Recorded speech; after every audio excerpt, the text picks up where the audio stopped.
affection. And, we laugh, we joke, we flirt, like we kiss every now and then. But like, it comes from me. It doesn't come from her. She's not initiating. That's tough. Because you want to be wanted. Right. Hey guys, and welcome back to Little Black Book. You know what time it is. We're talking to you guys about Married at First Sight, dealing with Miles and Karen, part 2, talking about the Woody conversation. And there's also going to talk about the enabler as well when it comes to the narcissist behavior. We're not saying Karen's a narcissist, we're just saying the enabler to the narcissist. Guys, if you're new to the channel, do me a favor, do yourself a favor. Like, share, subscribe, click on the bell button for a notification of the uploads. And for those of you who are returnees, well, you already know what it is. You got the minerals, you got the minerals. Alright, cool. So, dealing with the Miles and the Karen situation, I think Miles went to have a conversation with Woody, and I think it was a very interesting conversation because this is the second time we've seen them, I guess, alone, and on both occasions the conversation hasn't been as positive in review of, I guess, Karen's behavior. I wanted to kind of latch on this, conversation and talk about obviously Miles's, if you want to call it, faults in this particular instance, because there is a difference between Miles and Woody, right? They're boys, but it's a clear distinction and difference between Miles and Woody. We know Woody's background is that his father wasn't there, so he had to fend for himself. And let me tell you something about when you fend for yourself, especially as a male in such an environment, we become very hardened, self-willed, self-determined. We can become hustle-minded. We want to go and get what we can go and get to prove ourselves. And therefore, shenanigans oftentimes, and it's not always, shenanigans oftentimes, like what Karen has produced for Miles, would never work for Woody. Because he's bear in mind his history in terms of girls, understanding that when you're trying to build your worth, your self-worth, often for us, a lot of us men, we're trying to cover the ego that we've been hurt by a loss of a father figure or someone important to us who didn't see the worth in us. And when we do that, we end up going searching for this self-worth. And what we can end up doing is encountering different women, right? Because, we're trying to find someone that will see the worth that we have, right? Trying to plug the hole in our hearts, right? Oftentimes, right? And that can make somebody different in the way they perceive life and perceive the world, right?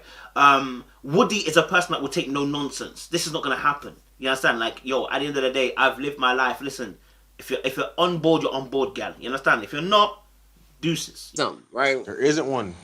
I could not be Miles. Like, something gotta have a timeline. You gotta just tell me something. Let me know I'm taking the right steps towards it at least, or something like. You know what I mean? He's got that kind of energy, right? And that's to do with his upbringing. We look at Miles' upbringing. We're very clearly told, he's a bit of a mama's boy. We're aware of the fact that his mother and father split, but although they were both at the wedding present, and both he listened to both his mother and father. In fact, when his father even gave an instructions in episode 2 and said, "Listen, it's about withdrawals, rather than it's about deposits rather than withdrawals in a marriage." I really think that those words and other words like it, I'm assuming, have been spoken to him. Okay, now when you've not seen an effective, healthy marriage, you do have to do some groundwork in between that to be able to fit the pieces of a torn picture back together. Okay, and to be able to have a good idea of what a healthy relationship should be, right? And so what you heard Miles say was that, okay, in order to put the pieces back together and see a healthy relationship, I looked further beyond and looked at my grandparents. My mom was really hurt, but then on the flip side, I knew my dad was also hurt. And so I really was like bouncing between the two houses, playing this role of like a peacekeeper. And I wanted that type of relationship. Whilst doing that, remember, the brother was also saying to Karen, I think it's like episode 8 or 7, or could be 9, when they were on the bed, and he said, listen, at the time in the relationship, I had to hold both my mother and my father, and I felt like I was in the middle being torn, but I had to be there for both of them, right? And sometimes I'll end up between this tennis match between the two of them, right? And now, what does that do to an individual's psyche and psychological mind? What does that happen to someone's mindset when they experience that? Well, When you are a person that is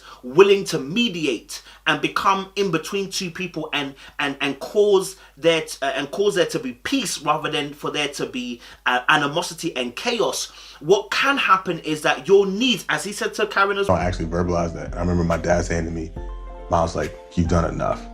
Like, you've done this your whole life. I remember that conversation meaning so much to me because I felt like himself, your needs can go on a back burner. And someone might call this an enabler. I also call this the spirit of the empath, okay? The empath is synonymous with empathy. He knows how to identify in everybody else's emotions, which is why I think he was so great speaking about Black Lives Matter, because he spoke from a place of empathy. Yes, he spoke about his emotions, but he didn't do it to a point at a detriment to those who are listening and those who are white. And so when Miles begins to articulate this story to Karen about how he was a mediator between the two, the mediator has to have a skill of being able to listen to both sides, weigh it up, and then be able to bring solutions to the table to cause there to be peace. The trouble with that is that as a mediator, you can forget that you yourself have needs. And we're seeing that in the show, right? And so then you can end up becoming an enabler to narcissistic traits. Why do I say that? Because an enabler forgets what their needs are in the hope that when I fulfill your needs, you'll fulfill mine. The enabler enables someone else's bad behavior. my wife's beautiful. I sleep beside her every night. But like, I have to respect her and respect her wishes. I got told her from day one, I'm never gonna make you do something you're not comfortable doing. And so we see that with Miles, there has been a point where he hasn't, at a point in the beginning of the series, we saw this at the beginning of the episodes, he wasn't able to express in totality how he felt. In fact, here's a key point. In the episode, I think it was episode 5 or 4, I can't remember, where they were talking to, I think it's episode 7, sorry, when they were talking to Pastor Cal, and they was asked, Miles, what is it that you need? And he said, I gotta take time and actually think about this. That in itself told us straight away that he was not aware of his own needs. He's running on a program. And the program is, so long as I fulfill your needs, which is why the sentence came out, if my wife is happy, I'm happy. Because as an enabler and an empath, what you begin to do is to feed into the narrative of, so long as you're happy, you will hopefully then return and fulfill my needs. Because if she's happy and like we're connecting like we connect, like I'm good. Okay, let's take that for a second. She's happy, you guys never have. The trouble with that is, unless the other person is an empath too and can associate and identify emotions, or their person is emotionally intelligent and aware, they will continue to take from you rather than to give. This is the problem with being an empath or an enabler without there being proper, acute understanding of who you are. Because it's not a problem being an enabler so long as you're able to regulate boundaries. It's not a problem being an empath, being able to identify emotions, so long as you can identify boundaries. And so long as you can vocalize how you feel. Unfortunately, at the beginning of the relationship, well, there's two precedents here. Karen didn't feel Miles that way in the first place anyway. The second part is the fact that Miles obviously didn't express that in the very beginning, so he didn't assert himself. Now I'm seeing, obviously, sometimes we say that Miles should assert himself and maybe, you know, take the step forward and kiss Karen, He can't do that. Because remember, he's feeling her emotions. When he's feeling her emotions, he cannot just overstep the mark. It doesn't work like that. Which is why when Karen said she felt unsafe, he didn't look to establish his needs and say, hey, you walked out. That was rude. When you walked out, no, that was rude. As much, I'm sorry for what I did, but you don't get to walk out. He couldn't do that because he's never trained in that area to do that. He's been trained as a mediator, and probably why he's such a good head teacher as well. He's able to mediate and cause there to be peace in an area, but won't initiate how he feels himself. His feelings are on a back burner, and which Karen identified. I agree that Karen did identify, but if you identified it, why did you continue abusing the grace? Because the moment you decided, okay, we're not talking about Karen at this point. Let me stop. So, I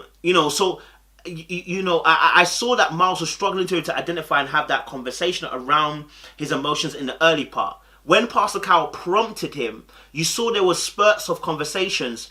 The next episode, he spoke to her.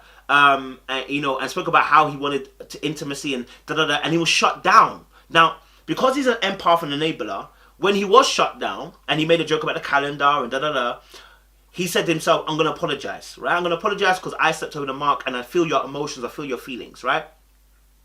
And then obviously he's obviously kind of subdued it once more again a little bit, right? And even though Karen's saying, you can tell me off and you can tell me what it is when you're feeling a certain way, I shouldn't have to do that. You should see my good nature and want to reply with good nature. Trouble is, most of us human beings, in fact, every human being, is flawed, right? And a lot of us human beings will take advantage rather than actually saying, do you know what? You haven't expressed to me your needs. What is your needs? Why is it that Miles has had to initiate the conversation about needs? It's affection. And, we laugh, we joke, we flirt, like we kiss every now and then. But like, it comes from me. It doesn't come from her. She's not initiating. Mm-hmm. That's tough. Because you want to be wanted. Why hasn't Karen initiated a conversation? Listen, do you know what? I've really noticed that, you don't express your needs to me. Let's work on you. How do I also get to satisfy you? I don't see that from Karen. That's the problem. Karen was in the space of really trying to say, hey, I can see that you're not getting what you, or I'm maybe not thinking, like, I don't feel like you're able to express what you're actually needing from this. I want to help you so that you can help me. Once you get out your true feelings, but I hear her. She says, obviously, look, I want the true you, I want the true you. But the true you it's not the right wording to get out of him what you're trying to get out of him, right? And I always say this, words are so important. Okay, life and death in them. How you pronounce, how you use tone, how you use dialect, and all the kind of extra stuff you want to talk about linguistically that help you to be able to express how you feel. Because once something is said, it needs to be comprehended. Miles is not comprehending what you're saying about be the true you, be the true you. Because all we are hearing as an audience is be the dickhead. Come out and say it ruthlessly. And when he does say it ruthlessly, you responded. So now what does that do for conditioning? We're talking about psychology and talking about, obviously, positive and negative conditioning. Now, here's a condition that's going to happen is that he's going to feel like, okay, I got to say it ruthlessly to get you to understand. So what do I do next time? I'll say it ruthlessly. But how many times do you want it ruthlessly, Karen? Because you don't really want it ruthlessly. You just want the truth. Which is where you need to come in and say, listen, you're not understand what I'm saying. Not that you're not a nice guy. And when you attack the nice guy part and you miss the whole conversation. It should really be about how you're feeling about the situation and how you want him to be able to express and be a safe zone for him to express his needs so that you can supply and fulfill them. But you don't have that vocabulary. Now that you have it seems like now that you have the emotional intelligence to be able to communicate that yourself. So now what you're doing is you're using default methods. What you think, what you've always known, your instincts. And oftentimes our instincts and what we know and how to deal with certain things becomes very painful and hurtful to the other person. What I wanted to talk about obviously was a Miles and Woody conversation because, like we said, Miles has gone, I guess, obviously being a mediator in his family struggles to be able to express outwardly, vocally, with some authority what he genuinely needs. Okay, but we've heard the spurts and we've heard the outcries from him. Okay, so Karen's not unaware; she knows. All right, she got pulled up by Dr. Pepper. There ain't no excuse. Okay, so and he said obviously as well that mentally he's had to work at her. He's had to work at her pace, and mentally he's had to go into a no sex mindset. Now, I really believe that the sex issue is the last issue. Because there's an issue of physical intimacy. And I told you guys about intimacy. There is emotional, physical, sexual, mental, okay, spiritual, okay, emotional, I don't know what else to say, financial, if you want to call that even as well. So they're different intimacies, okay? And we need to be working on all calendars. Now, not all the cylinders are going to be firing at the same rate, but we need to be working on each individual one. Now, the sexual aspect of it, do you need to have a sexual intimacy before you get to a point of marriage? Not necessarily. But what you do need to have, okay, is to cater for the intimacies of emotional, mental, and physical. And the physical comes in terms of if the person's got a lot of love language, right? The physicality is to represent, and I want you to deep this, the physical intimacy between a male and a female is essential because when you were birthed, you were also given a level of intimacy. Oh my God, let's get into it. The level of intimacy that you received at birth from your parents, the hugs, the kisses, the coddling, you know what I'm saying? Those kind of physical experiences, they dictate to us as we get older how we are able to interpret physical intimacy. That you're And she with, said, like, when wants to be she'll with be you. ready though? There's no timeline, man. It gotta be something, right? There isn't one. I could not be Miles. Like, something gotta have a timeline. Intimacy, okay? And so for Miles, and sometimes what can happen is that what you lacked, you desire as you get older. And what you had, sometimes you continue to have. Like, it's really weird sometimes how it works out for different people. Just depends on it. It's a grace. I can't say why or what.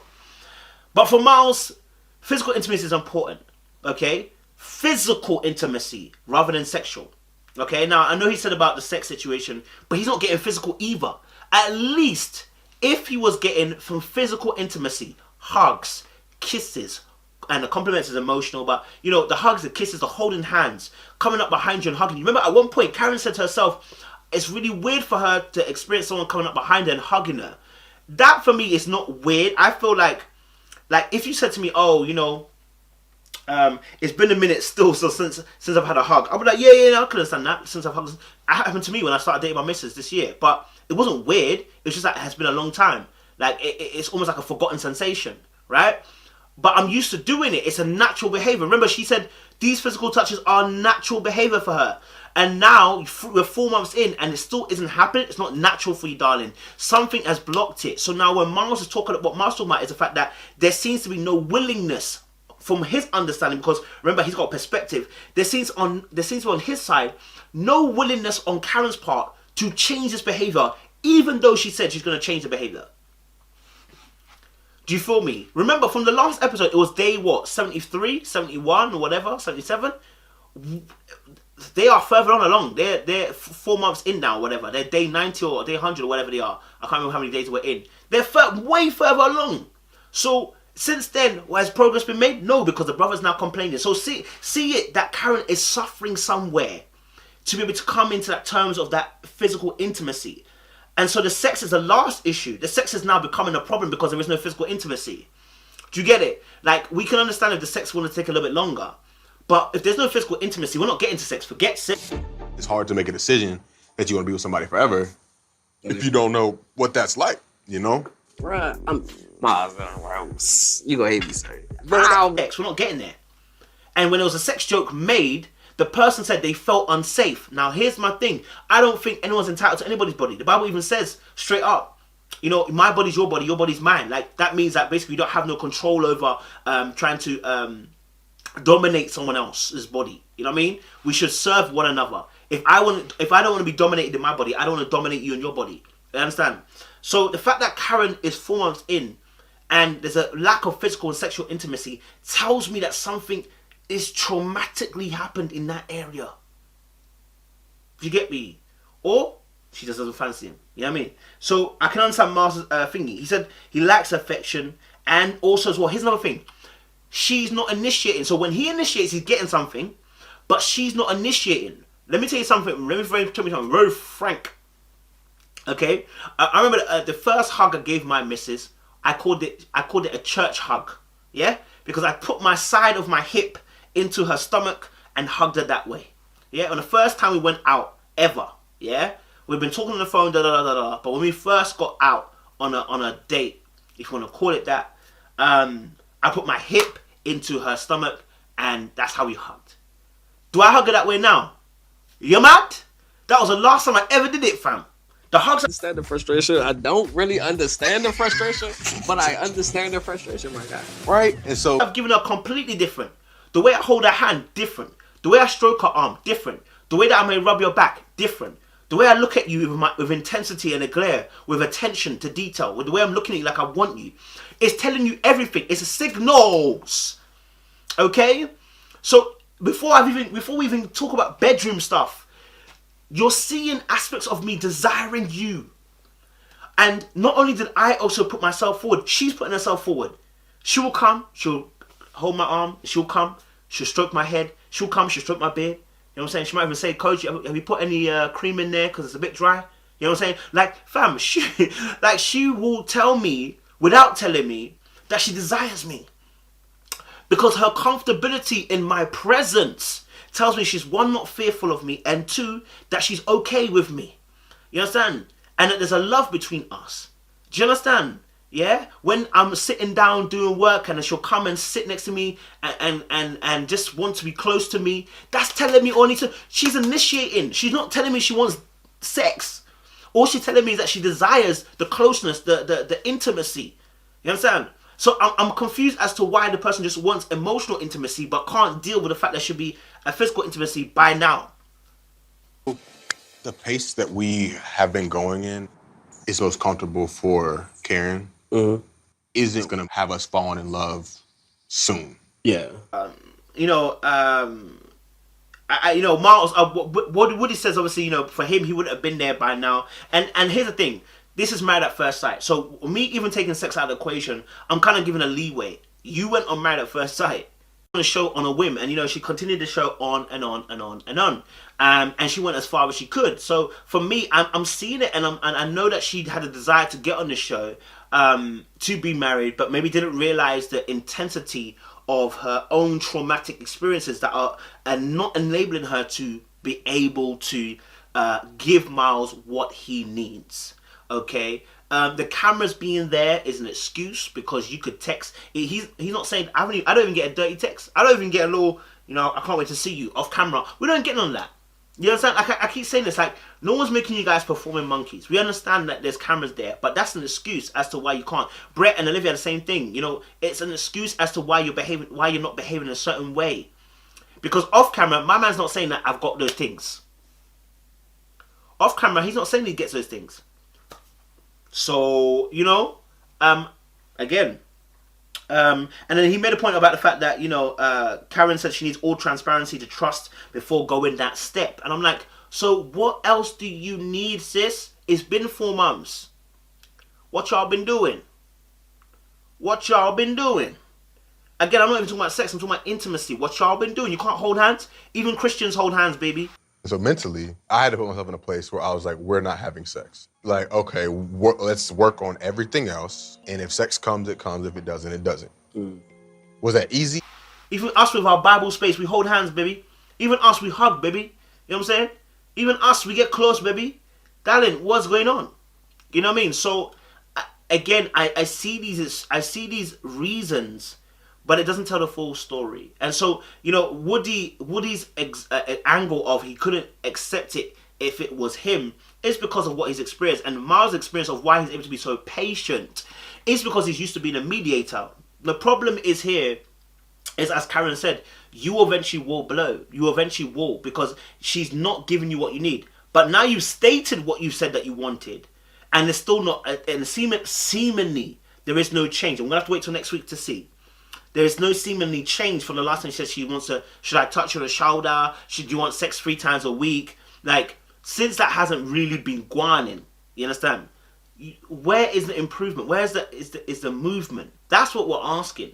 Because if we see that, then fantastic. Do you know what I'm saying? Like, if we see that, fantastic. But Miles is saying that it's been 3 or 4 months since he, in the 3 or 4 months, he has not had that experience. That's not editing. That's just the truth. So yeah, guys, I want to leave it there, and say no more about the subject. But I know that Woody, I know that that Miles and Karen, they are trying something to make it work, and I want to see marriages work. You know what I mean? But we are seeing certain behaviors which are not conducive to making a very happy marriage. But Miles, we need you to speak. It's been 3 or 4 months. You need to say it again. Let her know. Because the patient runs thin.